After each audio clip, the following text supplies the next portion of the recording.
Every week, I'm throwing a question out to data leaders. This week, if you haven't heard, we're in the middle of a SAASpocalypse, where millions are being cut off stock prices everywhere. This is because Claude announced an amazing update to their coding agent and this co-working app. So we've been using Claude to code things for quite a while, and it's quite obvious that this ability to build a Meltano project, build the connectors, create things quickly, it's producing a lot of new code.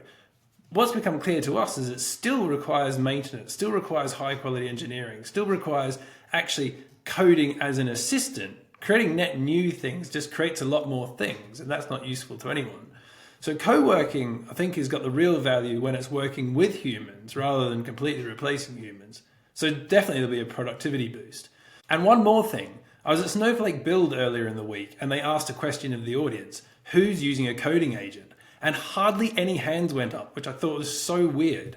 Well, I have a question for you, and it's in the comments. If you want to click on the poll and tell us, are you using a coding agent?